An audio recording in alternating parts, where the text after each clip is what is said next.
The ink on the divorce papers was still wet when Garrett Thorne poured himself 3 fingers of Macallan and laughed.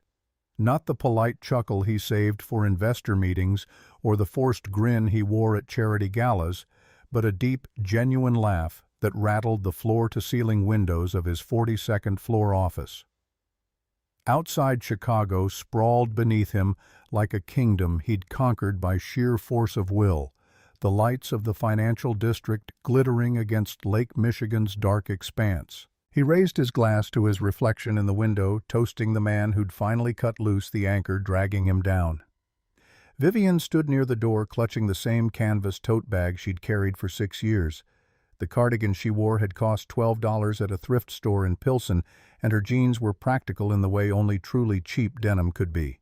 To anyone glancing through the glass walls of Apex Capital's executive suite, she might have been a visiting social worker or a librarian who'd wandered into the wrong building.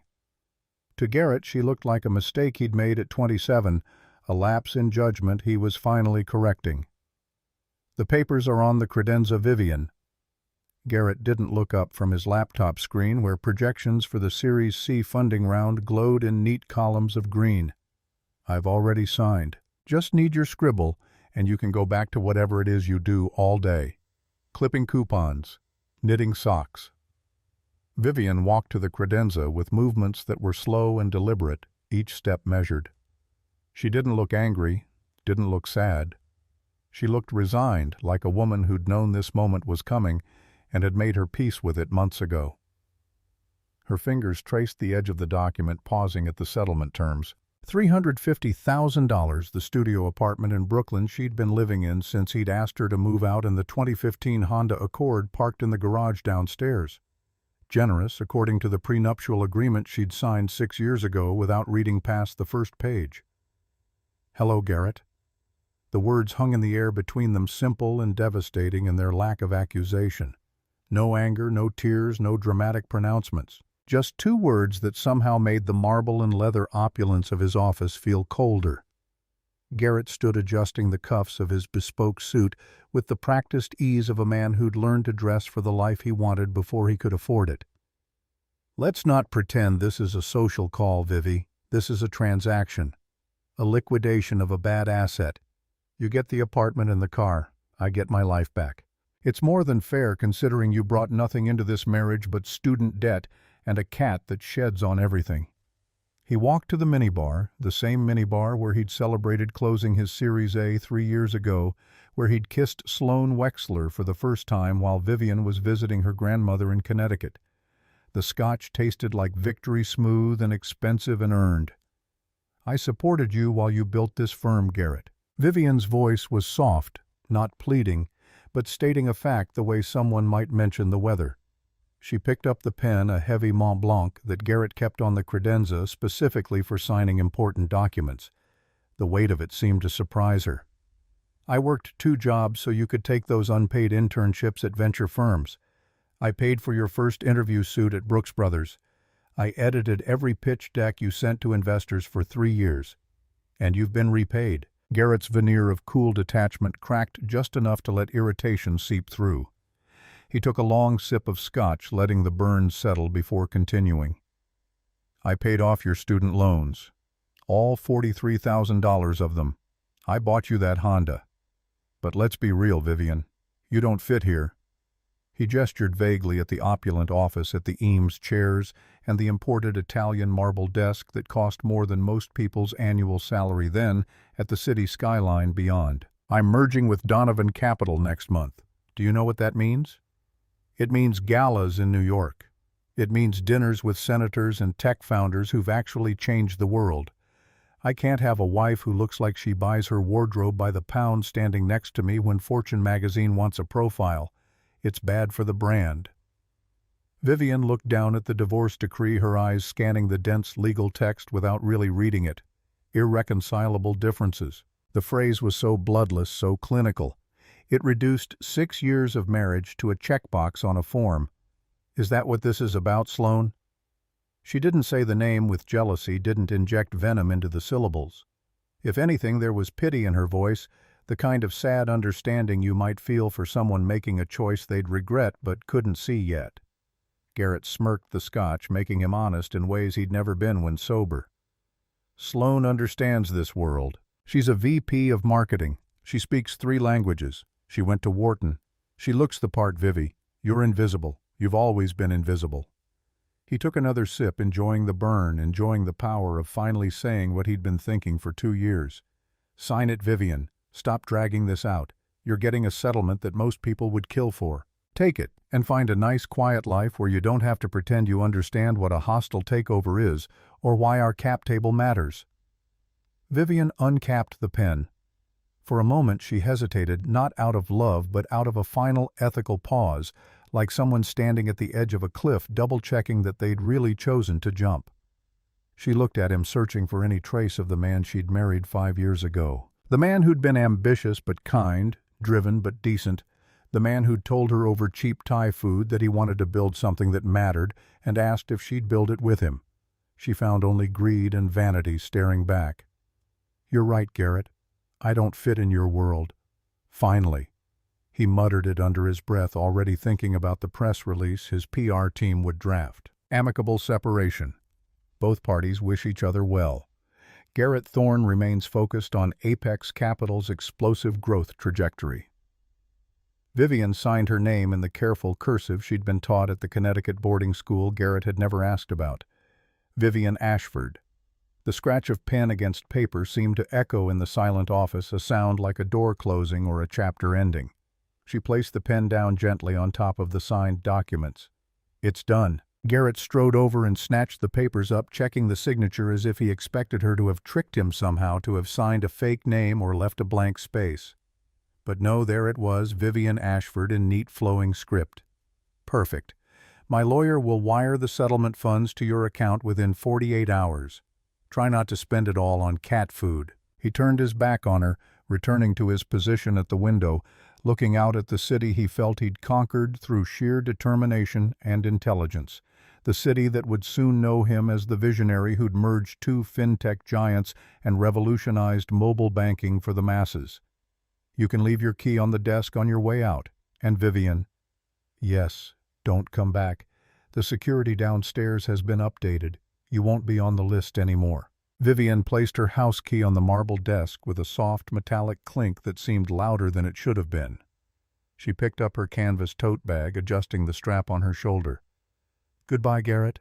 I hope the view is worth it." She turned and walked out. As the heavy oak door clicked shut behind her, Garrett raised his glass to his reflection in the window, to the man who'd finally upgraded from the wife who'd never understood that success required sacrifice, required shedding the past like a snake sheds skin, to freedom, and to leveling up. He had no idea that the settlement he was so proud of offering represented less than the interest Vivienne's family earned in a single hour. He had no idea that the quiet woman in the thrift store cardigan had been hiding in plain sight for 6 years, testing him, hoping he'd prove worthy of the truth. He had no idea that failure was about to cost him everything. Vivienne walked out of the Apex Capital building and into the pouring rain. She didn't open an umbrella, didn't hurry to the parking garage. She just stood on the curb and let the cold October water hit her face, washing away 6 years of pretending to be someone smaller than she was. The busy Chicago traffic rushed past, splashing dirty water onto her jeans, and she didn't move. Garrett had been right about one thing. She had been invisible. But he'd been catastrophically wrong about why. She hadn't been invisible because she was nothing. She'd been invisible because she'd chosen to hide. A black Cadillac Escalade pulled up to the curb, its polished exterior beading with rain. It wasn't a taxi or a ride share. The windows were heavily tinted, the kind of tinting that required special permits and suggested the occupants valued privacy above all else. In this part of the financial district, luxury vehicles were common, but an Escalade with diplomatic plates and a driver in a charcoal suit was rare enough to make passers-by stop and stare. The rear door opened. A man in his early 60s stepped out holding a large black umbrella. He wore a suit that cost more than Garrett's entire office furniture budget, perfectly tailored, the kind of garment that whispered wealth rather than shouted it. His posture was military straight, his expression grave but kind, the look of someone who'd seen everything and judged very little. "Mrs. Thorne." He paused, correcting himself immediately with the precision of someone trained never to make mistakes. "Miss Ashford, my apologies." Vivienne looked at him and offered a tired, genuine smile, the first real smile that had crossed her face in months. "Hello, Edmund. You're right on time." Edmund Price, head of private security and legal counsel for the Ashford Trust, held the umbrella over her, shielding her completely from the rain. His movements were practiced efficient, the result of decades serving one of America's most powerful families. The board has been notified of the signature. The trust protocols are unlocked. Your grandmother was anxious about this day. Grandmother was always anxious. Vivienne stepped into the plush leather interior of the Escalade, where warmth hit her instantly, along with the scent of jasmine and aged wood. The seats were heated, the climate control already adjusted to exactly 71 degrees, the temperature she preferred. There was a cashmere blanket folded on the seat beside her, and a bottle of San Pellegrino in the cup holder, opened with a glass of ice, waiting. Edmund closed her door with a soft click and slid into the front passenger seat. As the Escalade pulled away from the curb, gliding silently into traffic, he turned back to face her. "We've taken the liberty of retrieving your personal items from the Brooklyn residence. They're already being transported to the penthouse at the St. Regis. Is there anything else you require from your former life?" Vivienne looked out the tinted window. She could see the Apex Capitol building towering above the surrounding structures, Garrett's office on the 42nd floor, just a glowing rectangle among hundreds. A monument to one man's ego built on foundations he didn't even know someone else had poured. "No, Edmund. Nothing. Very good." Edmund pulled out a tablet, swiping through screens with practiced ease. "Regarding Mr. Thorne, the forensic audit you requested 6 months ago has been completed. The findings are comprehensive and damning." He handed her the tablet. Vivienne scrolled through page after page of evidence, falsified revenue reports, embezzled funds from employee retirement accounts, offshore shell companies in the Cayman Islands designed to hide assets and evade taxes, fraudulent statements to the Securities and Exchange Commission. It was a masterclass in corporate fraud, the kind of systematic deception that sent people to federal prison for decades. He thinks the Donovan Capital merger will save him. Vivienne's voice was quiet, almost contemplative. He thinks he's a shark, Edmund, but he's just a minnow in a tank he doesn't understand. Edmund's reflection in the window showed the faintest hint of a smile. "Shall we initiate the protocols?" "Not yet." Vivienne closed her eyes, leaning back into the heated leather seat. When she opened them again, they were different. No longer the soft, passive eyes Garrett had grown accustomed to dismissing. These eyes were sharp, cold, brilliant. The eyes of a woman who'd been trained since childhood to manage a financial empire worth more than most countries' GDP. Let him have his victory lap. Let him feel the high of thinking he won. It will make the fall so much more educational. "As you wish, Miss Ashford. Where to the hangar? The jet is fueled and filed for Paris. The family is waiting for my arrival." The Escalade merged onto Lakeshore Drive, leaving downtown Chicago behind. Vivienne pulled a phone from her tote bag, but it wasn't the cracked iPhone she'd carried around Garrett for 6 years. This was a secure satellite device with no brand markings, the kind of phone used by people who had secrets worth protecting. She dialed a single number. It rang once. "It's done." The voice on the other end was crisp, British efficient. "Initiate the acquisition of Aurora Holdings. Transfer the Apex audit files to legal, and tell the board I'm coming home." She ended the call and looked out at Lake Michigan, its gray waters churning under the October storm. Somewhere in that building behind her, Garrett was probably pouring another scotch, probably texting Sloan about dinner reservations, probably feeling like the luckiest man in Chicago. He had 23 days before Vivienne turned 28. 23 days before the trust her grandmother had established activated, automatically transferring control of $2.8 trillion in assets to the granddaughter who'd spent 6 years pretending to be poor. 23 days before he discovered that the woman he'd discarded like an outdated phone was about to become one of the most powerful people in the world. But Vivienne wasn't thinking about the money. The money had always been there, would always be there, a fact of her existence as immutable as her DNA. She was thinking about her mother, Constance Jr., who'd been forced into a marriage with a man she didn't love and had ended her own life when the weight of it became unbearable. She was thinking about the promise she'd made to herself at 12 years old, standing at her mother's grave, that she would never let money choose her partner, that she would find real love or die trying. She'd tried. God, she'd tried. 6 years of cooking dinner in a studio apartment, of editing pitch decks at midnight while Garrett slept, of introducing him to angel investors through carefully orchestrated chance meetings at tech conferences.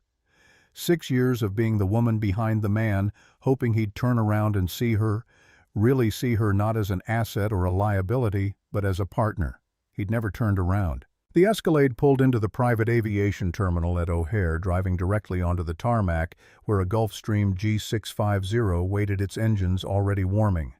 The Ashford family crest was painted discreetly near the tail, visible only to those who knew what to look for.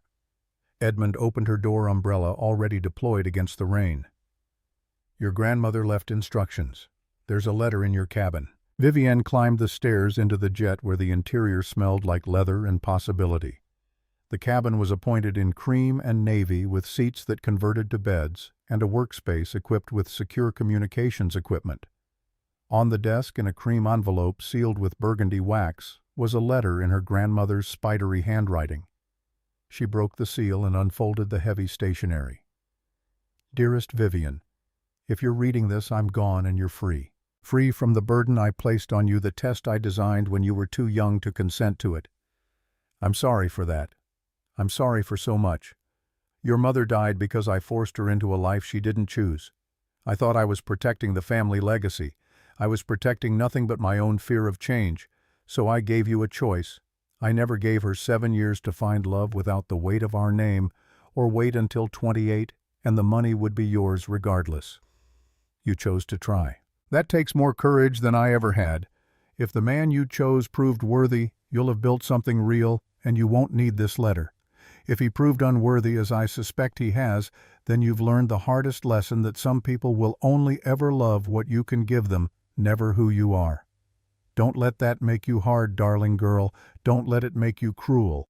The money is power, yes, but only if you use it to build rather than destroy. Your loving grandmother, Constance." Vivienne folded the letter carefully and placed it in her bag. Through the window she could see the lights of Chicago disappearing below as the jet climbed through the clouds. Somewhere down there, Garrett was celebrating his freedom. Somewhere down there, a man who thought he'd won had already lost everything. He just didn't know it yet. The flight attendant appeared with a glass of champagne, but Vivienne waved it away. "Just water, please. I need to stay sharp." She opened her laptop and pulled up the Apex Capital file. Page after page of Garrett's fraud, documented with the thoroughness that only unlimited resources and 6 months of investigation could provide. Edmund and his team had been meticulous. Every false invoice, every hidden account, every lie to investors was cataloged and cross-referenced.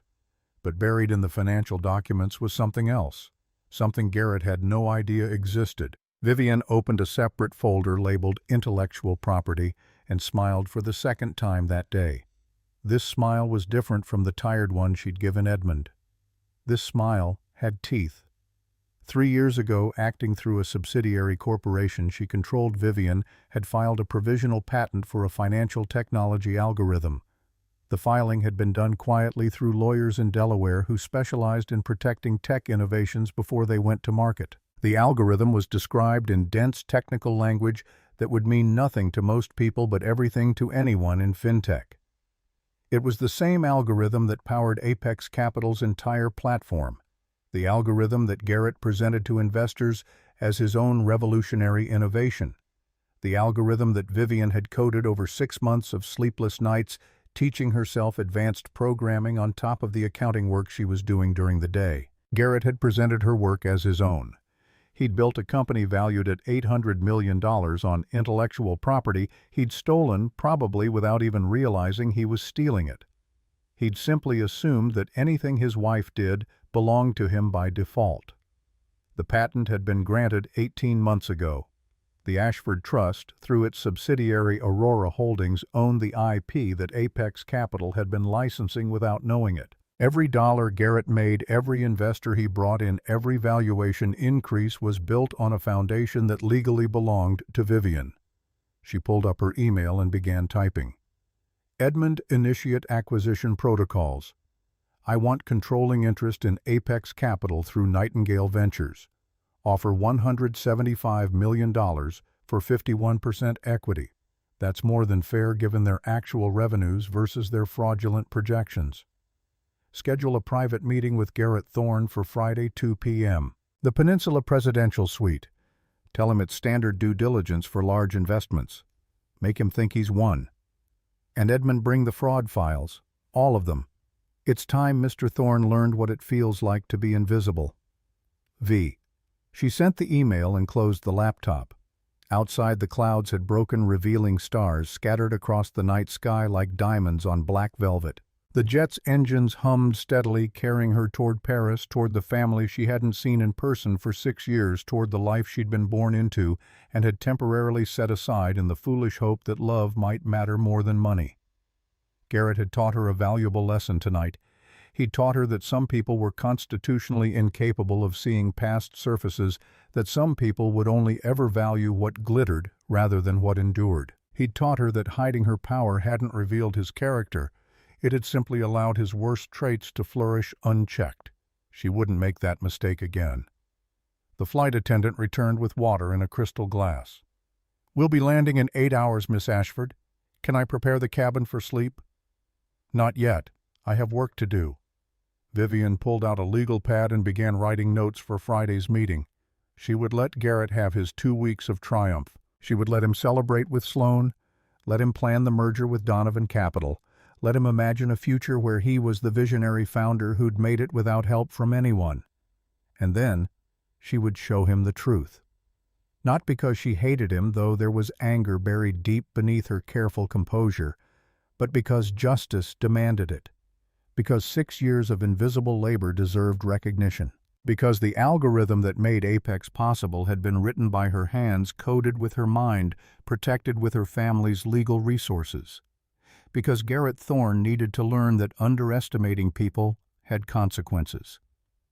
The jet flew on through the night, carrying Vivienne Ashford toward her inheritance and away from the life she'd tried to build on a foundation of love. Behind her, in a 42nd floor office in Chicago, Garrett Thorne slept peacefully, dreaming of conquests he hadn't earned and victories that had already turned to ash. He had 23 days left before the reckoning began.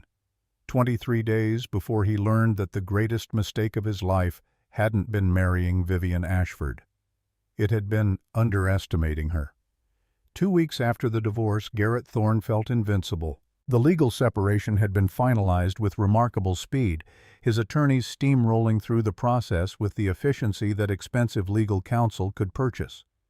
The settlement had cleared from his accounts without even making a dent in Apex Capital's cash reserves.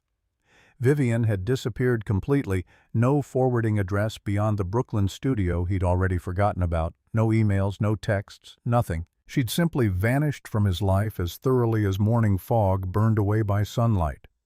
He'd moved Sloan into the penthouse at the Ritz-Carlton 2 days after Vivienne signed. The decorator was already planning renovations, talking about Italian marble and custom lighting fixtures that would make the space feel less like a bachelor pad and more like the home of a power couple. Sloan had opinions about everything from the thread count of the sheets to the brand of coffee maker they'd keep on the counter, and Garrett found her certainty intoxicating after years of Vivienne's quiet accommodation. The merger with Donovan Capital was progressing exactly as planned. Due diligence was underway. The lawyers were drafting documents, and the media coverage had been universally positive. TechCrunch had run a profile calling him a rising star in fintech. Forbes had mentioned Apex in their roundup of companies poised to revolutionize mobile banking. His phone hadn't stopped buzzing with congratulations from investors and competitors alike. But the real victory, the one that made everything else feel like a prelude, came in an email that arrived on a Tuesday afternoon while he was reviewing quarterly projections. The sender was listed as Nightingale Ventures Capital Partners. The subject line read, Series C Investment Opportunity. Garrett opened it, scanning quickly. Nightingale Ventures was interested in leading Apex Capital's Series C round with an investment of $175 million. The email was professionally written, hitting all the right notes about Apex's growth trajectory and market position. They wanted to schedule a private meeting to discuss terms before making a formal offer. He forwarded the email to his CFO with a note, "This is what momentum looks like." Then he called Sloane. "Babe, we need to celebrate tonight. The Series C just landed in my inbox. $175 million from a fund I've never even heard of. They came to us." Sloane's voice came through the speaker, bright with excitement. "Nightingale Ventures? I'll do some research. Where do you want to go, per se? 8 o'clock. Wear that red dress." He ended the call and leaned back in his chair, surveying his kingdom through the floor-to-ceiling windows. 2 weeks ago, he'd been married to a woman who shopped at thrift stores and drove a Honda. Now he was dating a Wharton MBA who understood cap tables and liquidation preferences, and anonymous investors were throwing money at him without even requiring a formal pitch. The universe rewarded winners. It was a fundamental law of nature that Garrett had always believed in, but was only now experiencing in its full glory. That evening at Per Se, Sloane looked stunning in crimson silk that caught the light every time she moved. They sat at a corner table with views of Central Park, the autumn foliage creating a tapestry of gold and red that seemed designed specifically to complement the evening's success. "To us." Sloane lifted her champagne flute, the crystal catching reflections from the candles between them. "And to the Donovan deal. I heard the signing bonus alone is going to be 8 figures. Low 8 figures. But the real money is in the stock options. Once we go public, we're talking hundreds of millions." Garrett took a sip, savoring both the champagne and the moment. "We'll be royalty in this city, babe. I've already looked at summer homes in the Hamptons. And we need to get on the list for the Met Gala next year. I know someone on the committee. Consider it done." Garrett cut into his lobster, the meat perfect beneath his knife. "I'm meeting with the Nightingale people tomorrow. They want a private session before formalizing the offer. It's practically free money, Sloane. They're based in Singapore and Zurich, totally exclusive. My broker said they've been watching my career for years. Nightingale Ventures." Sloane frowned slightly, her marketing mind already working. "I haven't heard of them. That's unusual for a fund throwing around $175 million. That's because they're exclusive. Private equity at the highest level. They don't advertise, they don't chase deals. They find talent and back it quietly." Garrett wiped his mouth with the linen napkin, already imagining the press release. "My broker said their CEO rarely attends preliminary meetings, but she's making an exception for Apex. They think I'm a visionary. Most of these funds are run by old men in suits, but apparently Nightingale is different. Probably some European heiress who inherited daddy's money and wants to play venture capitalist." Garrett's phone buzzed on the table. Unknown number. He almost ignored it, but something made him answer. "Caldwell here." The voice on the other end was deep, professionally neutral, with the kind of accent that suggested expensive private schools and international upbringing. "Mr. Thorne, this is regarding your meeting with Nightingale Ventures tomorrow at 2 p.m., the Peninsula Presidential Suite. Yes, I'm confirmed. Who is this?" "This is a courtesy call. The CEO will be attending personally, which is highly unusual. You should be prepared." Garrett felt a spike of excitement. "The CEO! That's fantastic. What's her name? I'll have my team run a brief." There was a pause on the other end, a silence that felt weighted somehow. "The CEO prefers to introduce herself. I will say this. Mr. Thorne, she knows everything about you. Your background, your company's financials, your business practices, everything. Just bring your best self." The line went dead before Garrett could respond. He set the phone down, slightly unsettled but mostly intrigued.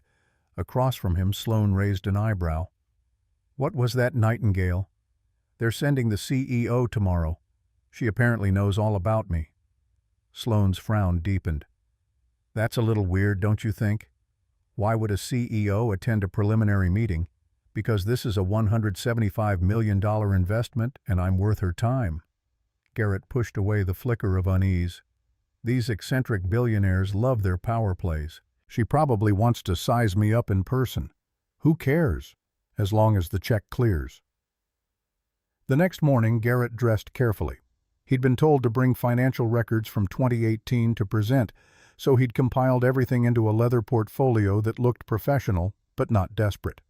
He chose his navy Tom Ford suit, the one that photographed well, and made him look both successful and approachable. Against the mysterious caller's advice from last night, he wore his red Hermes tie, not the blue one from his wedding. He wasn't going to let some unknown investor dictate his wardrobe. The Peninsula Chicago was old money personified, all marble and crystal and staff, who moved like ghosts through spaces designed to make guests feel simultaneously welcomed and intimidated.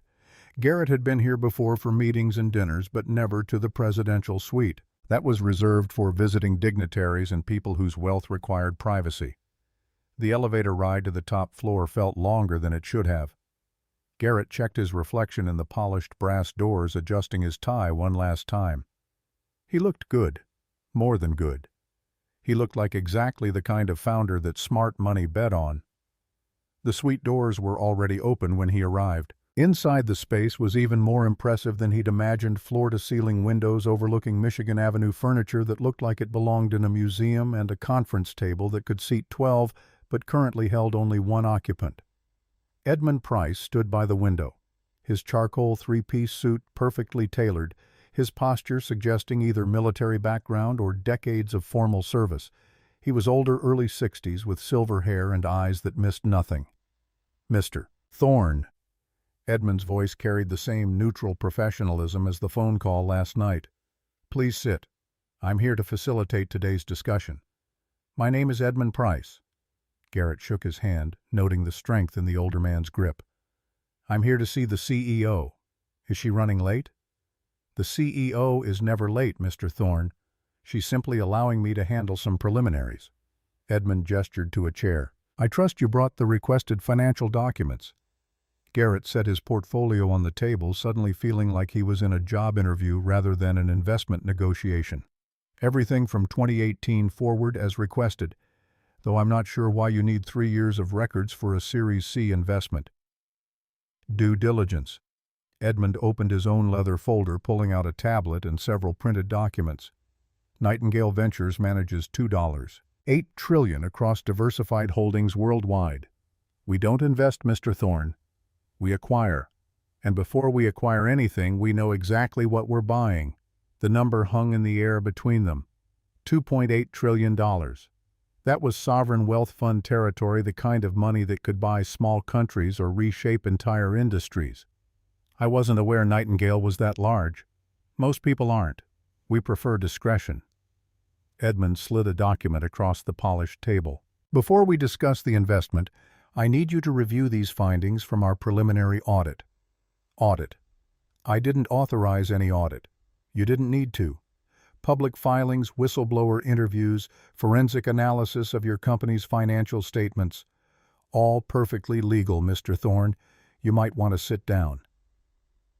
Garrett was already sitting, but he felt himself sinking lower into the chair as he opened the folder. The first page was a summary of findings, bullet points that read like an indictment. Falsified revenue reports showing $12 million in invoices from shell companies that didn't exist. Embezzled funds from employee retirement accounts totaling $1.8 million. Offshore accounts in the Cayman Islands used to hide assets and evade federal taxes. False statements to the Securities and Exchange Commission regarding company valuation and growth metrics. Each allegation was backed by documentation, bank transfers, email exchanges, signed forms that Garrett had forgotten about or assumed would never surface. The file was comprehensive, devastating, and undeniably accurate. His hands started shaking. "This is illegal. You can't just investigate someone without their knowledge." "Actually, we can." Edmund's voice remained perfectly calm. "Everything in that folder came from public records, court filings, or voluntary interviews with former employees who were concerned about the company's practices. You, however, are facing 12 to 18 years in federal prison for securities fraud alone. The SEC takes a very dim view of founders who lie to investors." Garrett's throat went dry. "What do you want?" Edmund leaned back in his chair, steepling his fingers. We want to offer you a choice. Nightingale Ventures will invest $175 million in Apex Capital and acquire 51% equity. We'll inject the capital needed to legitimize your financials and pay off the debts you've been hiding. The merger with Donovan Capital can proceed as planned. That doesn't sound like a choice. The alternative is that I send this file to the FBI and the Securities and Exchange Commission. By dinner time, federal agents will be at your office. By tomorrow morning, your face will be on CNBC with the word fraud underneath it. Your investors will sue, Donovan will walk away, and Sloan will be gone before they put the handcuffs on. So yes, Mr. Thorne, you have a choice. Sign our agreement or go to prison. The room felt like it was tilting. Garrett gripped the edge of the table, trying to find solid ground in a world that had suddenly shifted beneath him. If I sign, what happens to me, you'll remain CEO in title. The market trusts you, and we need that continuity. But you'll have no voting power, no spending authority over $5,000 without approval, and your compensation will be restructured to $1 per year. Your actual income will be tied entirely to stock performance, and since Nightingale will own the controlling interest, your dividends will go directly toward repaying the $175 million we're investing to save you from prison. Garrett stood up, his face flushing red. This is slavery. I'd be working for free. You'd be working to stay out of a federal penitentiary. Edmund's voice dropped to something quieter, more dangerous. And you'd be keeping your reputation. If you refuse, I walk out that door and make one phone call. By Monday, everyone will know that Garrett Thorne is a fraud. Every article praising your vision will be updated with corrections. Every investor who believed in you will sue for their money back. You'll lose everything, including your freedom. Garrett looked at the window at the door, calculating escape routes that didn't exist. He'd built this trap himself, one falsified invoice at a time, one lie to investors layered on another. Edmund hadn't set him up. Edmund had simply documented what was already there. Where do I sign? Edmund opened his portfolio and removed a bound document. Right here next to the line that says, "Accepted by." Garrett picked up the Mont Blanc pen Edmund offered, the same expensive brand he kept in his own office for signing important documents. His hand shook as he signed his name, each letter feeling like a nail in a coffin. One more thing, Mr. Thorne. Edmund collected the signed agreement with the care of someone handling a valuable artifact. The Chicago Tech Innovation Gala is this Saturday at the Art Institute. It's the official announcement of your merger with Donovan Capital. You'll be there naturally, looking cheerful and confident? Of course. Garrett's voice came out hollow. Sloan is already picking out a dress. Yes, bring Ms. Wexler. Edmund's expression remained neutral, but something flickered in his eyes that might have been amusement. I believe the CEO is looking forward to meeting her. And you, of course. She has thoughts about the company culture and the leadership team's composition. Before Garrett could ask what that meant, the bedroom door of the suite opened. I think Edmund has made the terms quite clear. The voice was familiar in a way that made Garrett's stomach drop before his brain could process why. He turned around slowly, dreading what he was about to see. Walking into the room was a woman in a white Dior suit tailored so perfectly it looked like it had been designed specifically for her body. She wore heels that clicked with absolute authority against the marble floor, each step measured and deliberate. Her hair, once pulled back in messy buns or hidden under baseball caps, now fell in a sleek dark curtain past her shoulders. On her neck sat a sapphire choker that looked heavy enough and expensive enough to be a museum piece, but it was her eyes that paralyzed him. The same eyes he'd seen every day for 6 years, eyes he'd dismissed as soft and easily ignored. They were different now. Hard, brilliant, focused. The eyes of someone who'd been playing chess while he'd been playing checkers. Hello, Garrett. Vivienne's voice carried none of the hesitance he remembered. This was command pure and absolute. Garrett's mouth fell open. He looked at Edmund, then back at the woman who couldn't possibly be his ex-wife but undeniably was. Vivienne, what are you doing here? How did you get in here? I own the room. Garrett, in fact, I own the hotel. And as of this morning, through Nightingale Ventures, I own your debt, your company, and functionally speaking, you. This is a joke. Garrett stood up his chair, scraping against the floor. You clip coupons. You drive a Civic. This is some kind of elaborate prank. Vivienne didn't blink, didn't smile, didn't show any reaction at all to his denial. Sit down, Garrett. The command was so absolute, so infused with authority that Garrett's knees buckled and he sat without consciously choosing to. She'd never spoken to him like that in 6 years of marriage. She'd never spoken to anyone like that in his presence. You wanted the big leagues. You wanted to play with real money and real power. Vivienne walked to the head of the conference table and stood there backlit by the windows overlooking Chicago. Welcome to them. My name is Vivienne Ashford. The Ashford Trust controls rare earth mining operations across 3 continents, maritime shipping lanes that handle 15% of global trade, and the intellectual property licensing infrastructure that your entire fintech platform runs on. We're worth $2.8 trillion, Garrett. With a T. The room spun. Garrett gripped the table's edge. Your maiden name? Ashford. I never asked about your family. No, you didn't. You never asked about my parents. Never wondered why I didn't have photos of them in our apartment. You assumed it was because of poverty. It was actually for security. Edmund placed a bottle of water in front of Garrett, who grabbed it and drank without tasting. So what? You were playing peasant cosplaying as a housewife while sitting on billions, trillions. Edmund's correction was soft but firm. With a T. The Ashford Trust's assets under management totaled $2.8 trillion. I wanted to know if a man could love me for me. Vivienne's voice carried something that might have been sadness, if it weren't wrapped in such cold fury. Not for the portfolio I bring to the table. I wanted to build a life with someone who valued partnership, who saw me as an equal. I thought you were that man, Garrett. For a while I really believed it. She walked around the table, her heels clicking against marble with each step. But then the firm started making money and you started changing. You didn't want a partner. You wanted a prop, an accessory that made you look good at investor dinners. And when the prop didn't shine bright enough for your new friends, you threw it away. Her hand came down on the folder containing his fraudulent financial records. And you did it while being financially incompetent. Embezzling from employee pensions. Hiding losses in offshore shells that any competent forensic accountant could find. You built a company on fraud, Garrett, and you thought you were too smart to get caught. I built Apex from the ground up. Garrett's ego flared despite the danger, despite everything. From nothing to an $800 million valuation. That was my work. You built a house of cards on a foundation of theft. Vivienne's voice rose just enough to make him flinch the first time he'd ever heard her raise her voice in anger. Embezzling to pay for the Ferrari lease, hiding losses to impress investors, cooking books to inflate valuation. The SEC would put you away for 20 years, and that's before we get to the intellectual property issues. Edmund slid another document across the table.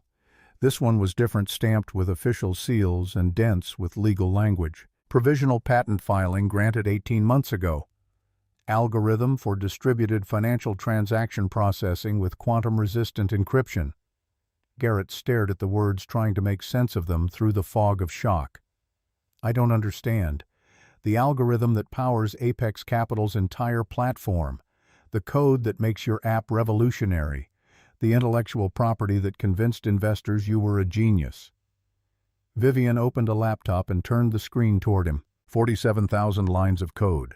Look at the commit history. Look at the author. The screen showed a code repository, each line of programming tracked with timestamps and usernames. Every single commit, every update, every bug fix was attributed to one username, V.Miller. I wrote this. Vivienne's finger traced down the screen. Between midnight and 4 a.m. for 6 months straight while you slept. I taught myself advanced cryptography on top of the accounting work I was doing during the day. I built this algorithm, Garrett. You presented it to investors as your own revolutionary innovation. That's impossible. You don't know programming. I have a computer science minor from MIT. I transferred there for 2 years before going back to Stanford for my MBA. You never asked about my education, so I never told you.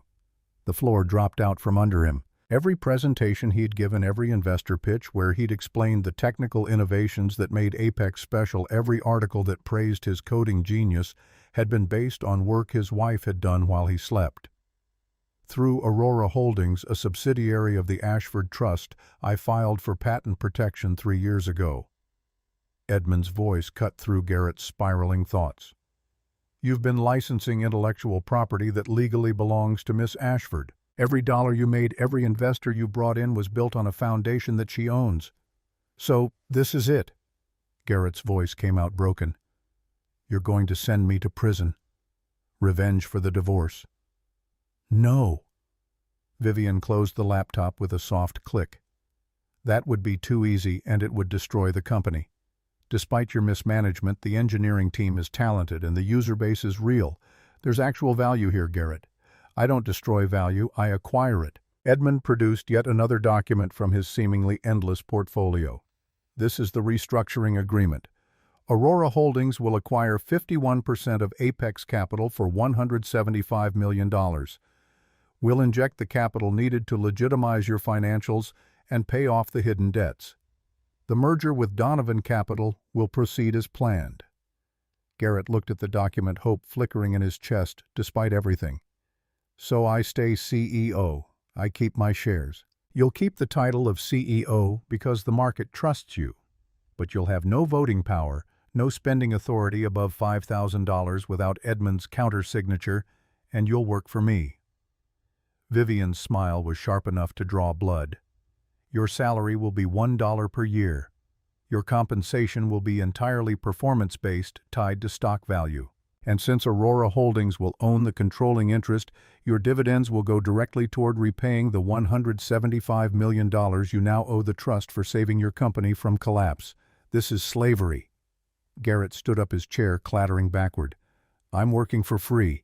You're working to stay out of federal prison and keep your reputation. Vivienne's voice dropped to something quieter, something that scared him more than her anger. If you refuse, I walk out that door. Edmund sends the file to the FBI, and by dinner time, CNBC will be reporting that Garrett Thorne is a fraud. Sloan will leave you before the handcuffs are even on. The apartment will be seized, your bank accounts frozen, and you'll spend the next 15 years in a cell thinking about the choices that led you there. She leaned forward, her hands flat on the conference table. Or you sign this agreement, keep your office, keep your title, and work your way back to solvency over time. Maybe in 10 years, if you perform well, you'll actually own something again. The choice is yours, Garrett, but you have 60 seconds to make it. The room was silent except for the muted sounds of traffic 40 floors below. Garrett looked at the window, at the door, at Edmund's impassive face, at Vivienne's cold eyes. He was trapped in a cage he'd built himself, one lie at a time, one stolen piece of code at a time, one dismissive word to the woman who'd loved him. He picked up the pen. Where do I sign? Vivienne pointed to the bottom of the page. Right there, next to where it says, accepted by subordinate party. Garrett signed, his hand shaking so badly the signature was barely legible. One more thing. Vivienne took the papers, handing them to Edmund without looking. The Donovan Gala is this Saturday. It's the official announcement of the merger. You'll be there smiling and charming. I'll be there. Sloan already has a dress picked out. Something unreadable flickered across Vivienne's face. Yes, bring Sloan. I'm very much looking forward to meeting the woman who fits your world so much better than I did. A knot of dread formed in Garrett's stomach, cold and heavy. Vivienne, please don't make a scene at the gala. I never make scenes, Garrett. Vivienne collected her laptop and stood smoothing the white Dior suit with practiced elegance. I orchestrate outcomes. Saturday will be very enlightening for everyone involved. She walked to the door, Edmund trailing behind her like a well-trained shadow. At the threshold she paused and looked back. One piece of advice, since we're going to be working together. Next time someone offers you something that seems too good to be true, ask yourself why. $175 million from an unknown fund should have made you suspicious. But you were too busy celebrating your own genius to ask basic questions. She opened the door. Welcome to the big leagues, Garrett. I do hope you survive them. The door closed with a soft click, leaving Garrett alone in the presidential suite with the signed agreement and the ruins of everything he'd believed about himself.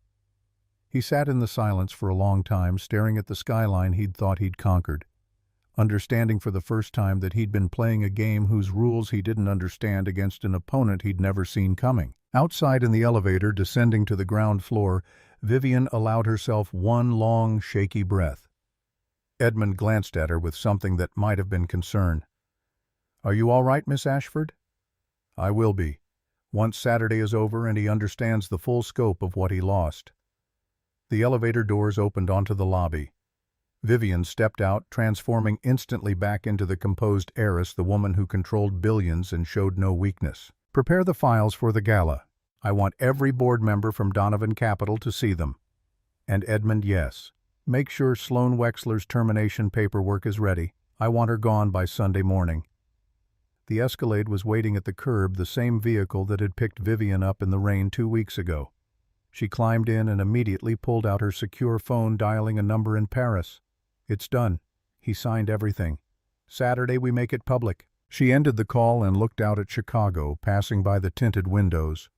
Somewhere in that peninsula suite, Garrett was probably still sitting in shock, trying to understand how the woman he'd thrown away had become his owner in the span of 2 weeks.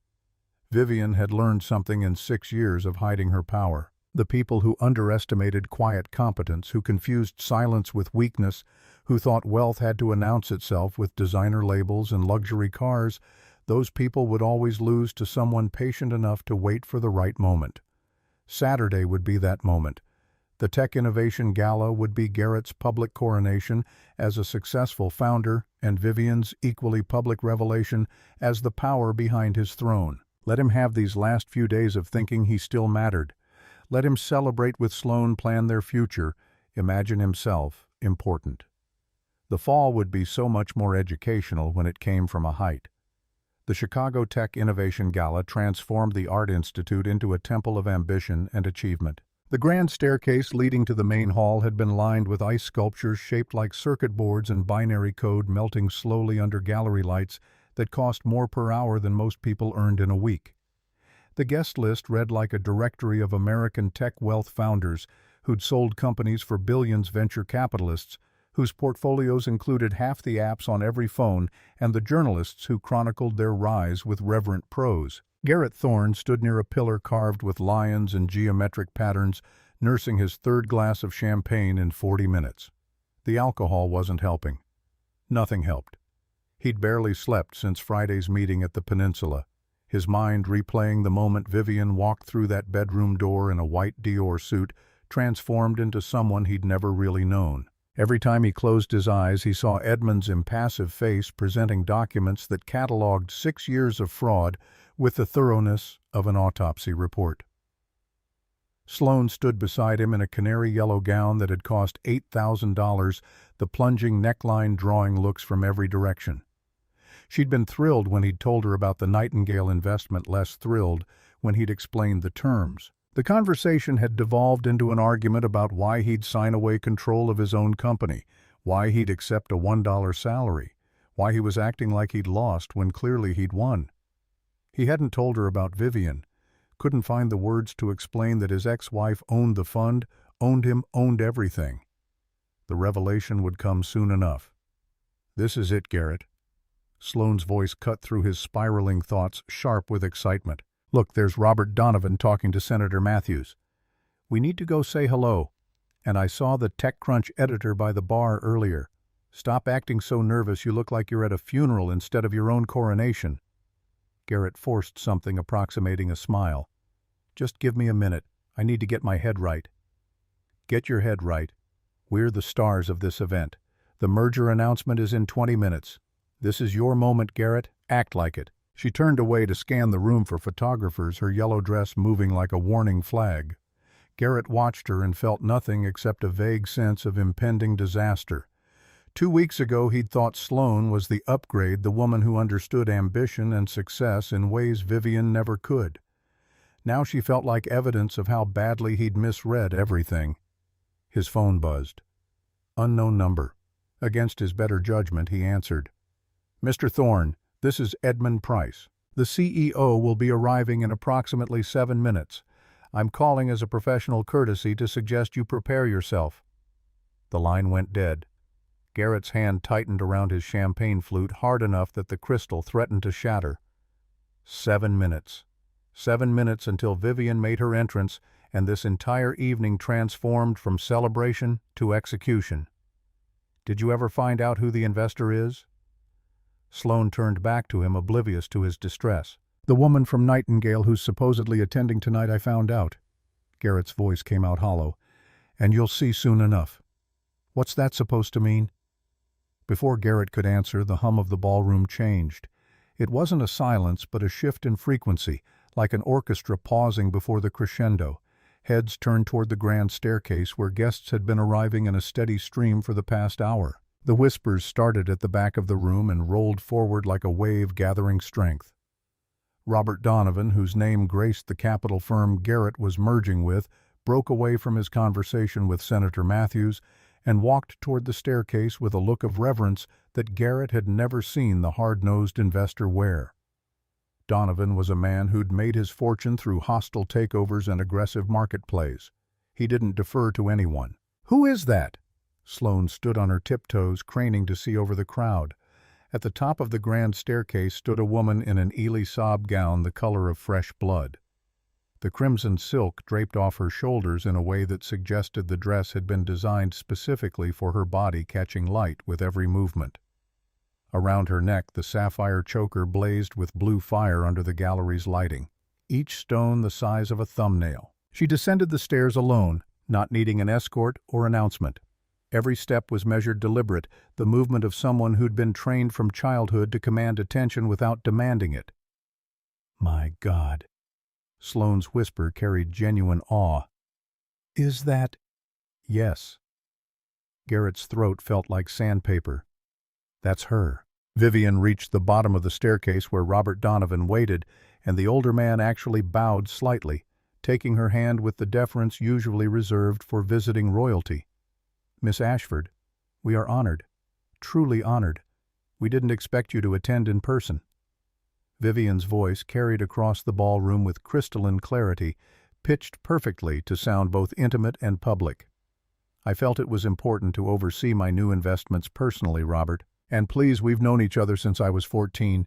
Call me Vivienne." The room erupted in murmurs. Ashford. That name meant something to the people assembled here, the kind of old American money that predated tech wealth by generations. Maritime shipping empires and mining operations, and the sort of dynastic wealth that appeared in history books. Sloane's fingers dug into Garrett's arm hard enough to hurt. "That's Vivienne. You're Vivienne. The one who wore thrift store cardigans and watched reality TV. She owns Nightingale Ventures. She owns the debt. She owns 51% of Apex Capital." Garrett watched his ex-wife move through the ballroom like a queen touring her territory. "She owns me." Sloane's face went pale beneath her professionally applied makeup, her carefully constructed composure cracking. "She owns what? How is that possible?" Vivienne and Robert Donovan began walking in their direction, cutting through the crowd with purpose. Other guests stepped aside, automatically creating a path. Garrett recognized some of them, venture capitalists who'd turned down his early funding requests, competitors who'd dismissed Apex as too ambitious, journalists who'd written lukewarm coverage of his Series A. All of them were staring at Vivienne with expressions ranging from curiosity to calculation. "Stand up straight." Garrett's voice came out as a hiss. "Do not say anything stupid. Just smile and let me handle this." "Handle what?" "What's happening?" But there was no time to explain because Vivienne had stopped 3 feet away, close enough that Garrett could smell her perfume, something expensive and floral that he'd never smelled on her before. Edmund materialized at her side, positioned slightly behind her right shoulder, like a well-dressed guardian. "Hello, Garrett." Vivienne's greeting was pleasant, almost warm, which somehow made it worse. "You look well. Is that a new suit?" Garrett managed a nod, his throat too tight for words. Beside him, Sloane had gone rigid with the dawning realization that she was catastrophically out of her depth. "And you must be Sloane." Vivienne's eyes shifted to the other woman conducting a visual inventory that took in everything from the canary yellow dress to the nervous way Sloane gripped her champagne flute. The assessment lasted perhaps 3 seconds, but felt infinitely longer. "I'm the VP of Marketing for Apex Capital." Sloane tried to muster her usual confidence, straightening her spine. "And Garrett's fiancée." The word hung in the air like a challenge. They weren't technically engaged. Garrett had never proposed, but Sloane had been using the term for weeks now, as if repetition could make it true. Fiancé. Vivienne repeated the word with the careful attention of someone examining something under a microscope. "How lovely. It's bold to move on so quickly after a divorce. But then again, efficiency is valuable in business, isn't it? I helped Garrett build this merger." Sloane's defensive instinct kicked in, sensing mockery, even if she couldn't identify its source. "I understand the lifestyle he needs. The image required for success at this level. The image." Vivienne's smile was gentle, which made it terrifying. "Yes, I can see you've put a lot of thought into that. Tell me, Sloane, do you know the history of this venue, the Art Institute?" Sloane blinked, thrown by the question. "It's old. It's prestigious. It was founded in 1879 after the Great Chicago Fire destroyed the original building." Vivienne's voice carried the easy authority of someone who'd grown up around institutions like this. "The building we're standing in was completed in 1893 for the World's Columbian Exposition. The families who funded its construction understood something important, that true power doesn't announce itself with loud colors or loud voices. It endures quietly." She took a step closer to Sloane, her voice dropping to something that only the three of them could hear. "Garrett signed a contract with me yesterday. Under the new restructuring, executive partners, including him, are subject to a morals clause. It requires that their public associations reflect the dignity and heritage of the parent company, Aurora Holdings." Sloane frowned, confusion giving way to the first flickers of alarm. "What are you saying?" "I'm saying that your dress violates the company's dress code for executive functions. And your presence here as the woman who began an affair with a married CEO before his divorce was finalized is detrimental to the brand we're building. You can't talk to me like that." Sloane's voice raised slightly, drawing glances from nearby guests. "Garrett, tell her she can't." "He works for me, Sloane." Vivienne's interruption was surgical precise. "And if you want him to keep his position and the modest salary that buys those cocktails you're holding, you'll lower your voice immediately." Robert Donovan cleared his throat, stepping back into the conversation with the smooth efficiency of someone who'd diffused countless tense situations. "Perhaps we should move this discussion somewhere more private." "An excellent suggestion, Robert." Vivienne turned to the older investor with a smile that didn't reach her eyes. "I think Mr. Thorne and his guest are feeling unwell. The press conference can proceed without them. You and I can make the merger announcement together, and I'll introduce the new management structure at Apex." "The new management structure." Garrett found his voice, though it came out strained. "I'm still CEO. In title, yes. But I've been reviewing the organizational chart, and there are several redundancies we'll need to address. Edmund has prepared the necessary documentation." Edmund produced a leather portfolio from seemingly nowhere, opening it to reveal documents with legal letterhead and dense text. "The termination papers for Ms. Wexler have been prepared per your instructions, Miss Ashford. Security is standing by." "This is insane."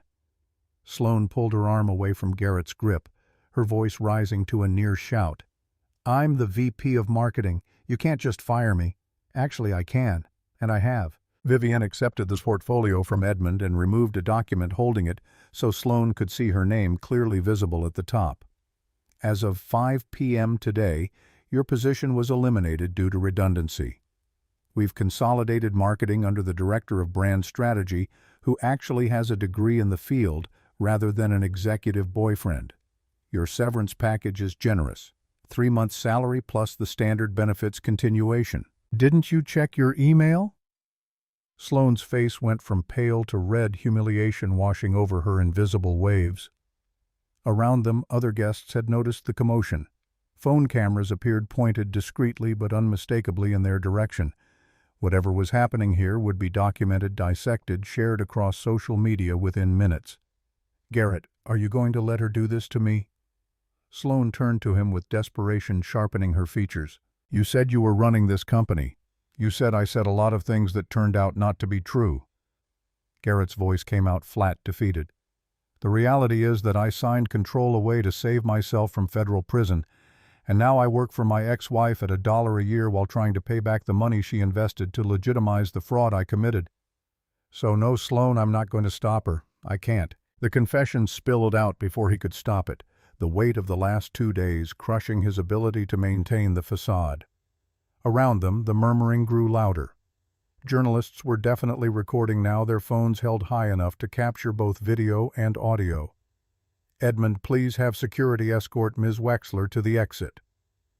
2 men in dark suits appeared as if they'd been waiting for the cue, positioned close enough to respond, but far enough away to seem innocuous until needed. They moved to flank Sloane, not touching her but making their purpose clear.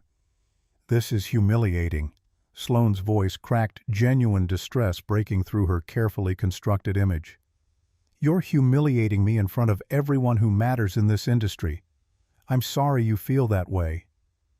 Vivienne's response carried no satisfaction, no cruelty, just the flat neutrality of someone conducting necessary business. "But your employment status was determined by your performance metrics and the company's restructuring needs, not personal feelings.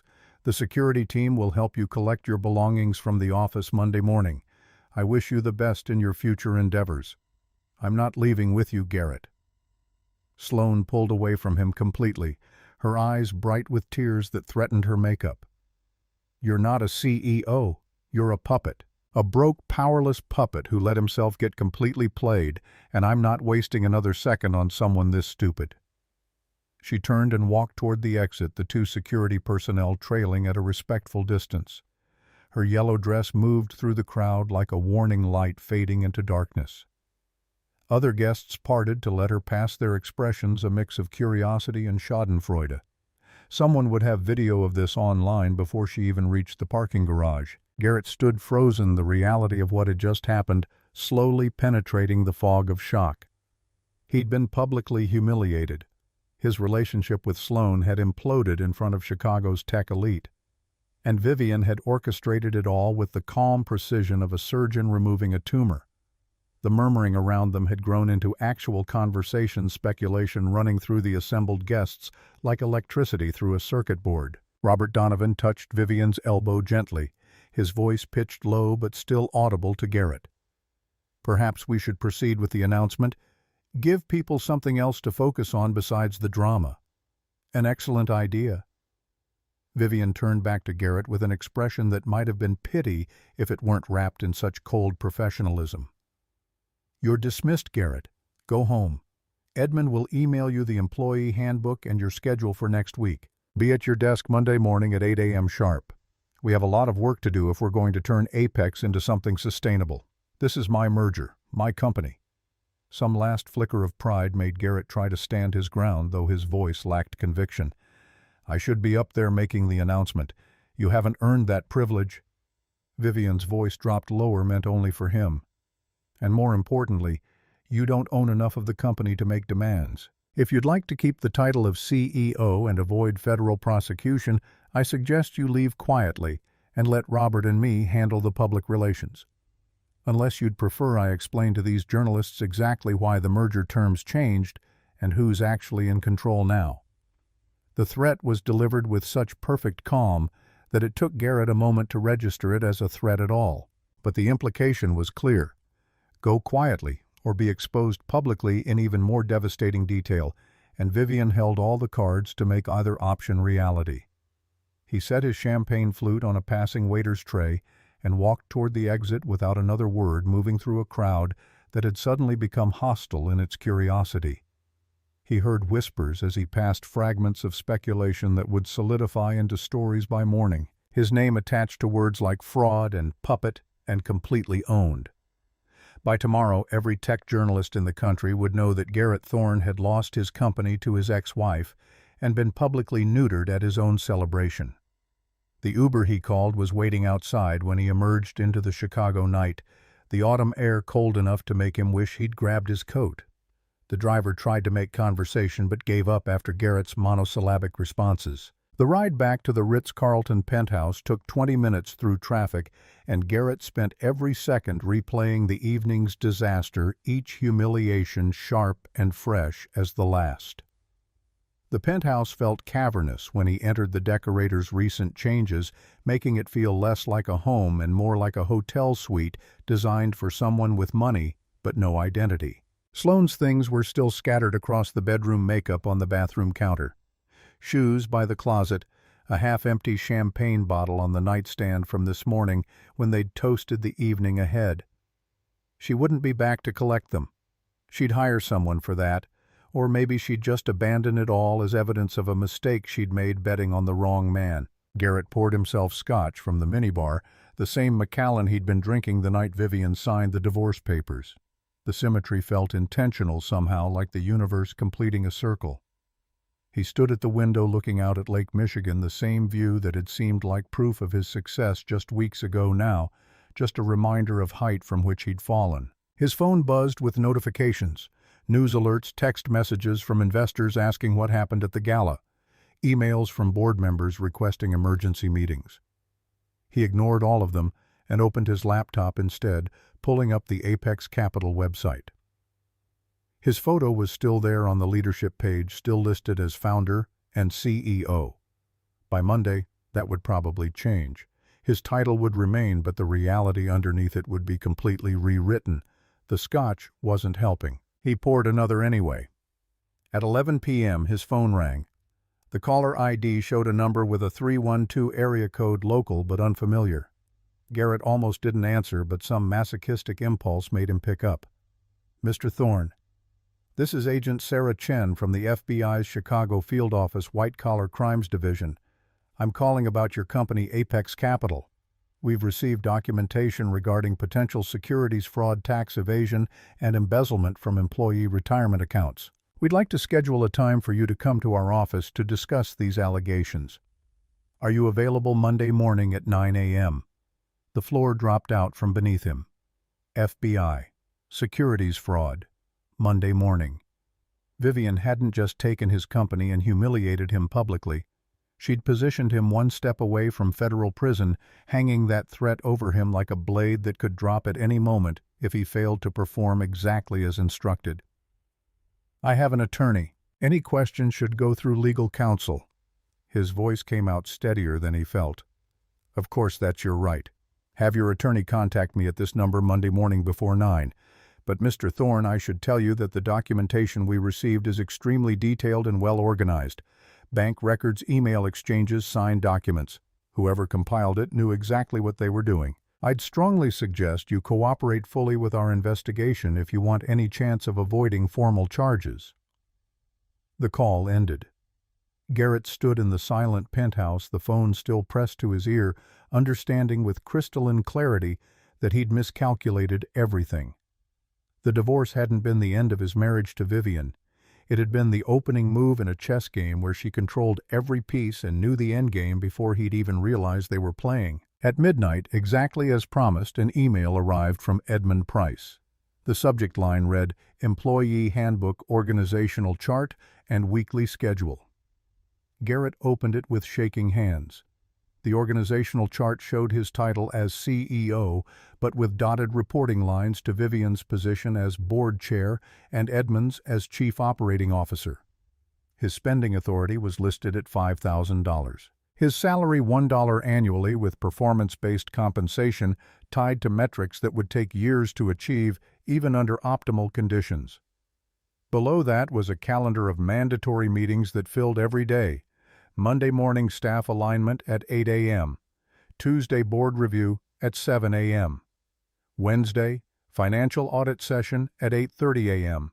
Thursday, strategic planning at 7:30 a.m. Friday, all-hands company meeting at 9 a.m. Every minute of his professional life scheduled and controlled with Edmund copied on every meeting invitation.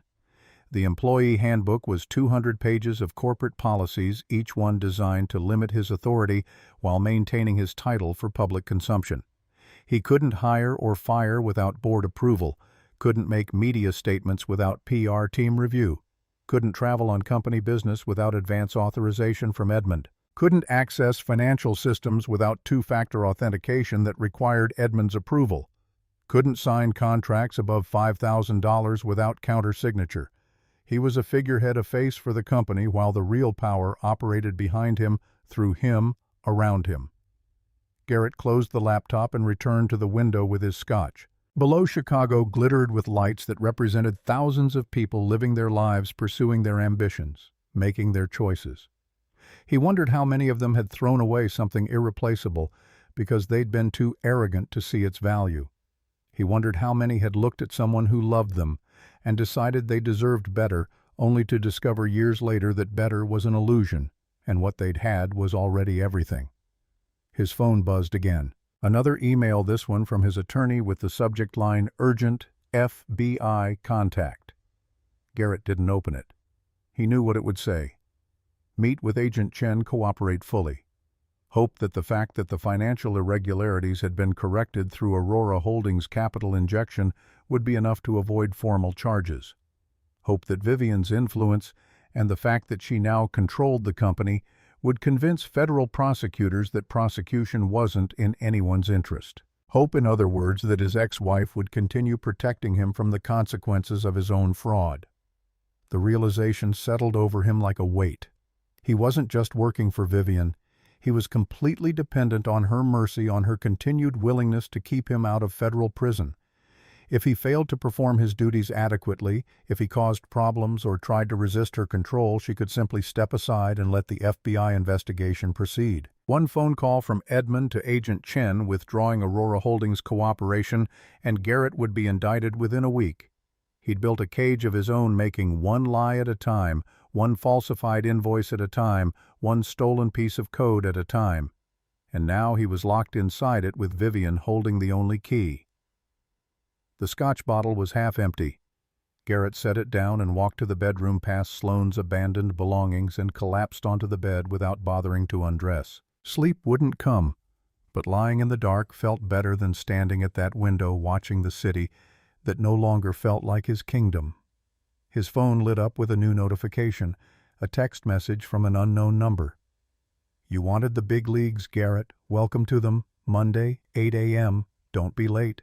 V.A. Vivienne Ashford." Even her text messages carried authority, the casual use of initials instead of a name, suggesting someone who didn't need to introduce herself because everyone already knew who she was. Garrett stared at the message until the screen went dark, then continued staring at the ceiling where shadows moved with the passing of headlights from the street below. In 6 years of marriage, he'd never once asked Vivienne about her family, about her education, about the life she'd lived before meeting him. He'd simply assumed she was exactly what she appeared to be, a woman with no resources who was lucky he'd chosen her. That assumption had cost him everything. Not just the company or the money or the lifestyle he'd grown accustomed to. Those were replaceable, fungible, the kind of losses that successful people recovered from with enough time and determination. What he'd lost was something infinitely more valuable and completely irretrievable. He'd lost the only person who'd ever loved him for who he was, rather than what he could provide. The only person who'd seen him when he was nobody and believed he could become somebody. The only person who'd worked 2 jobs to pay for his interview suit and stayed up until 4 a.m., coding the algorithm that made his company possible, and asked for nothing in return except partnership and respect. And he'd thrown her away because her cardigan came from a thrift store and her Honda didn't photograph well, and she didn't speak 3 languages or know which fork to use at expensive restaurants.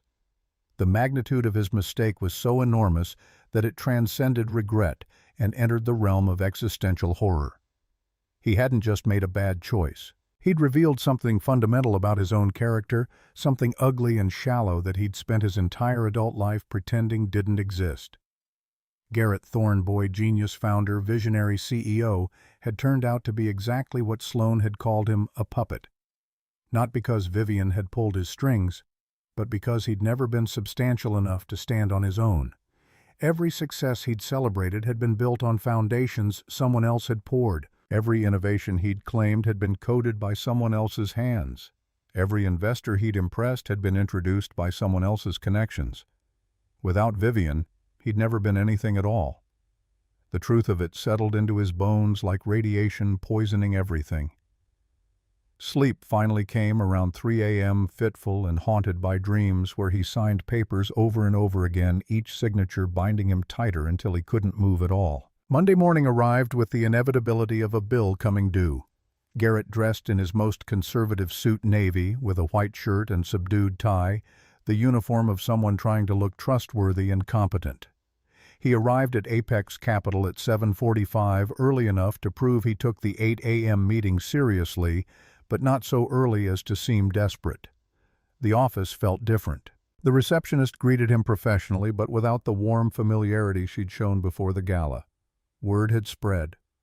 Everyone knew that Garrett Thorne had been publicly humiliated by his ex-wife, that Sloan had dumped him in front of Chicago's tech elite, that he no longer controlled the company bearing his name. The elevator ride to the 38th floor felt longer than usual.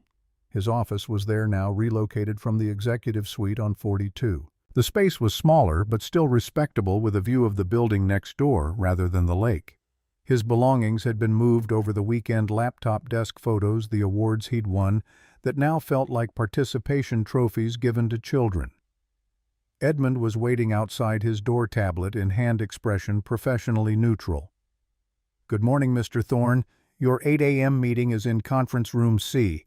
I've prepared the agenda and distributed materials to the attendees. Please review the presentation before you enter.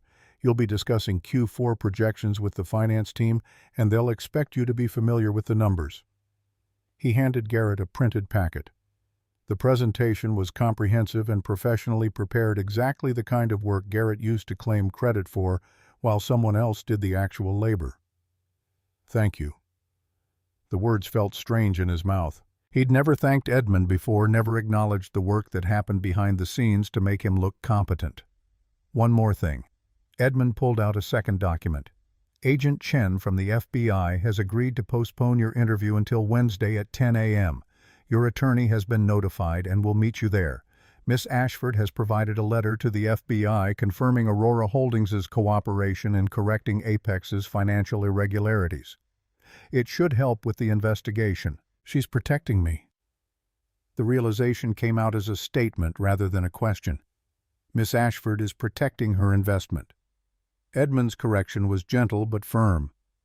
"You're a component of that investment, Mr. Thorne, a valuable one if you perform your duties adequately. I suggest you keep that in mind going forward." He walked away, leaving Garrett standing outside his diminished office with the presentation packet and the knowledge that even his freedom was borrowed, contingent on continued good behavior and Vivienne's willingness to shield him from consequences he'd earned. The 8 a.m. meeting went exactly as Edmund had predicted. The finance team presented numbers, asked questions, looked to Garrett for leadership he no longer possessed. He nodded at appropriate moments, asked questions that Edmund had pre-written in the margins of the presentation, and generally played the role of engaged CEO while contributing nothing of substance. Tuesday's board review was worse. Vivienne attended via video conference from New York, her face filling the screen at the head of the conference table, while Garrett sat in the middle, surrounded by directors who clearly took their cues from her rather than him. Decisions were made efficiently, initiatives approved or rejected with minimal discussion, and Garrett's input was politely acknowledged before being completely ignored. Wednesday's meeting with Agent Chen lasted 2 hours. His attorney did most of the talking, presenting documentation that Aurora Holdings had injected capital to cover the financial irregularities, that new controls had been implemented to prevent future fraud, that Garrett was cooperating fully with the company's restructuring. Agent Chen listened carefully, took notes, and ultimately agreed that formal charges weren't warranted given the circumstances. But she made one thing clear before Garrett left: the FBI would be monitoring Apex Capital's financial reporting closely for the next 3 years. Any hint of additional fraud, any suggestion that the irregularities hadn't been fully corrected, and the investigation would be reopened immediately. "You're very lucky, Mr. Thorne." Agent Chen walked him to the elevator, her expression hard to read. "Most people who commit securities fraud at this scale go to prison. The only reason you're walking out of here is because someone with significant resources decided you were worth saving. I suggest you don't waste that gift." The elevator doors closed on her stern face. Garrett's attorney patted his shoulder with false heartiness. "Well, that went better than expected. Just keep your nose clean and follow whatever protocols Aurora has put in place. You'll be fine." But Garrett knew he wouldn't be fine. Fine was something that happened to people who had autonomy and dignity and control over their own lives. What he had was a suspended sentence, a temporary reprieve that could be revoked the moment he stopped being useful to Vivienne's larger plans. The weeks that followed blurred into a monotonous routine of mandatory meetings and supervised work. Garrett attended every session, read every memo, signed every document put in front of him. He smiled for photographs at company events and gave carefully scripted statements to journalists asking about the merger with Donovan Capital. The press coverage of the gala had been brutal but mercifully brief. A few tech blogs had run stories about the drama, speculating about the relationship between Garrett and Vivienne and the real power dynamics at Apex. But mostly the narrative had solidified around the merger itself. The joining of Donovan's capital with Apex's technology facilitated by the mysterious Ashford family's Nightingale Ventures. Garrett's public humiliation became a footnote, a brief moment of gossip that got overwhelmed by the larger business story. Within a month, most people had forgotten the details of what happened that night, remembering only that the Apex CEO had some kind of messy personal situation that got resolved privately. But Garrett remembered every second. The look on Sloane's face when she realized he was powerless, the whispers of the crowd as he walked out alone, the feel of signing his name to documents that transferred his life's work to someone else's control. He'd thought success meant accumulation, gathering wealth and status and recognition until you had enough to feel safe. Now he understood that success meant something entirely different. It meant building something sustainable, treating people with dignity, valuing substance over appearance. It meant being the kind of person who deserved success rather than someone who just wanted the appearance of it. 6 weeks after the gala, on a Tuesday in late November, Edmund appeared at Garrett's office door with his usual impeccable timing. "Miss Ashford would like to see you in her office." It wasn't a request. Garrett saved his work, straightened his tie, and followed Edmund to the elevator. They rode in silence to the 42nd floor, where Vivienne's office commanded a corner of the building with views in 2 directions. She was on the phone when they arrived, speaking rapid French about something involving maritime shipping rates and port congestion. She gestured for Garrett to sit without interrupting her call. Edmund positioned himself near the door, a silent observer. Garrett waited, studying Vivienne in a way he'd never allowed himself during their marriage. She'd always been beautiful, but he'd never really looked at her. Never paid attention to the way she moved or spoke or carried herself. He'd been too busy looking past her toward what he thought he deserved. The call ended. Vivienne set her phone down and met his eyes with an expression that gave away nothing. "How are you adjusting to the new structure?" "Fine." Garrett kept his voice neutral, professional. "The team is performing well. User growth is up 17% quarter over quarter, and customer retention has improved by 12 points since we implemented the new onboarding flow. I've seen the metrics. You're doing adequate work, which is what I pay you to do." She opened a folder on her desk, scanning contents he couldn't see. "I wanted to discuss your long-term prospects at Apex. The board has been reviewing your performance over the past 6 weeks. Edmund reports that you've been punctual, prepared, and cooperative. You haven't attempted to circumvent the new controls or make unauthorized decisions. That's good. I assume it's the minimum requirement, Garrett. But it's better than I expected, honestly. I thought your ego might make you fight the new structure. The fact that you've accepted it suggests you're capable of learning from mistakes, which is encouraging." She closed the folder and leaned back in her chair. "I'm going to make you an offer.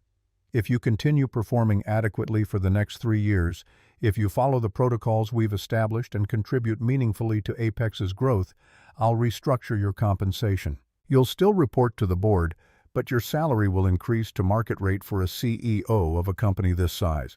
Your equity will vest on a normal schedule. You'll have more autonomy in day-to-day operations, though major decisions will still require board approval. And if I don't perform adequately, then you'll remain at your current compensation level indefinitely, or we'll find someone else to fill the CEO role and you can take a position more suited to your actual capabilities. The choice is yours, Garrett. You can work your way back to something resembling what you had, or you can stagnate in mediocrity. But either way, you'll never have unchecked control of this company again. Those days are over. It was the most she'd said to him since the Peninsula meeting, and every word carried the weight of absolute authority. There was no negotiation to be had, no room for argument. Vivienne had made her decision and was simply informing him of the terms. I understand. Good. She pulled out her laptop, the dismissal clear. Edmund will schedule quarterly reviews to assess your progress. I suggest you use this time wisely, Garrett. Very few people get the chance to rebuild from mistakes this catastrophic. Don't waste it. Garrett stood and walked to the door but paused with his hand on the handle. Can I ask you something? Vivienne looked up, one eyebrow raised. You could have destroyed me completely. You had evidence to put me in prison for a decade. Why didn't you? For a long moment she didn't answer, just studied him with an expression he couldn't read. When she finally spoke, her voice was quieter than before, almost sad. Because destroying you wouldn't have taught you anything. This way you have to live with your choices every day. You have to see what you threw away and understand exactly what it cost you. Prison would have been easier, Garrett. This is harder, and harder is what you needed. She returned her attention to her laptop, the conversation clearly over. Close the door on your way out. Garrett left, pulling the heavy door shut behind him. Edmund was waiting by the elevator, ready to escort him back to his smaller office, his diminished existence, his carefully constructed prison. The elevator descended in silence. When it reached the 38th floor and the doors opened, Garrett didn't immediately step out. He stood there for a moment, letting the doors start to close before Edmund reached out to stop them. What she said about learning from mistakes. Do you think that's true? Do you think people can actually change? Edmund considered the question with the seriousness it deserved. I think people can change their behavior if the incentive is strong enough. Whether that changes who they fundamentally are is a different question. But Miss Ashford didn't give you this opportunity because she believes you'll transform into a better person. She gave it to you because you're useful to her and because letting you rot in prison wouldn't serve her interests. Whatever growth happens beyond that is up to you. The doors started closing again. This time Garrett stepped through them, returning to his office and the work that filled his days with meaning he hadn't earned but was desperately trying to deserve. That night alone in the Ritz-Carlton penthouse that no longer felt like home, Garrett pulled out his laptop and did something he'd been avoiding for weeks. He opened his personal email and began drafting a message. The cursor blinked on the empty screen for 20 minutes while he tried to find words that weren't inadequate. Finally, he began typing. Vivienne, I know you probably won't read this and I don't blame you, but I need to say it anyway for my own sake, if nothing else. I was wrong. Not just about the divorce or the company or Sloan. I was wrong about everything. I spent 6 years looking at you and seeing what I wanted to see rather than who you actually were. I saw someone small because it made me feel big. I saw someone without resources because it meant I was the provider.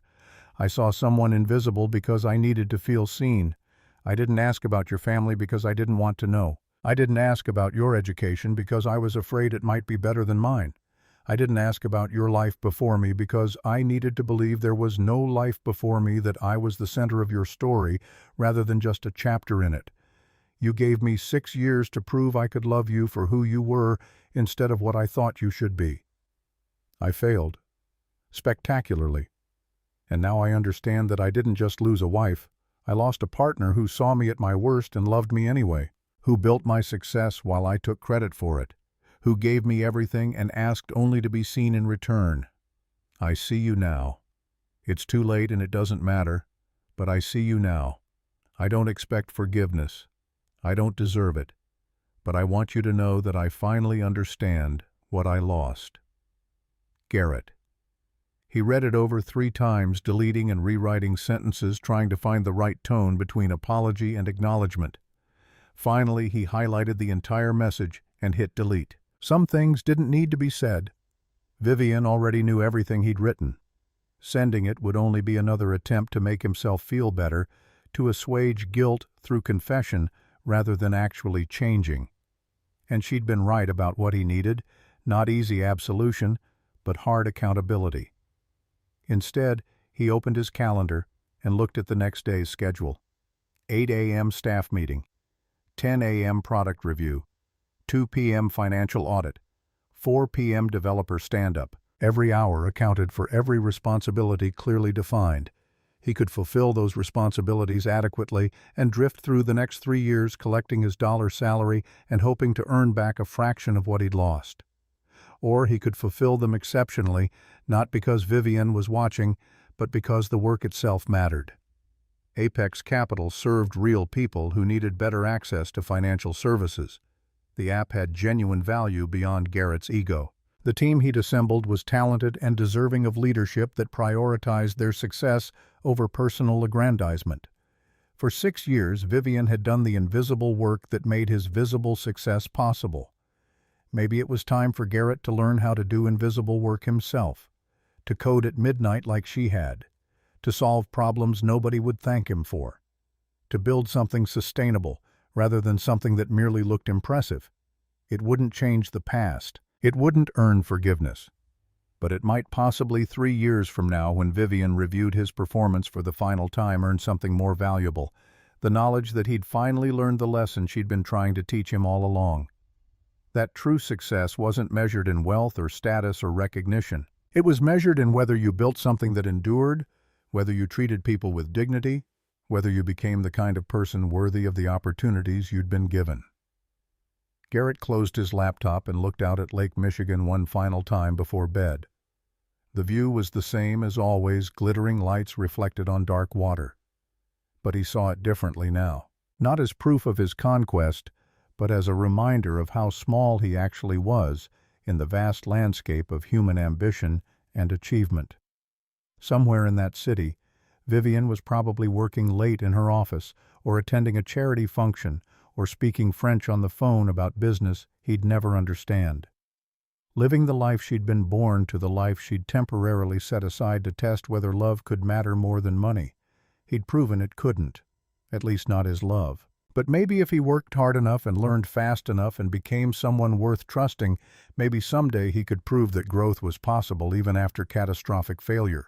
That people could change not just their behavior but their fundamental character if the incentive was strong enough and the lesson brutal enough. It was a thin hope, but it was all he had. And in the end, hope was where every real journey had to begin. Garrett got into bed and set his alarm for 6 a.m. Tomorrow was another day of supervised work and limited authority. Another day of living with consequences he'd earned. Another day of trying to become someone better than the man he'd been. It wasn't redemption, but it was a start.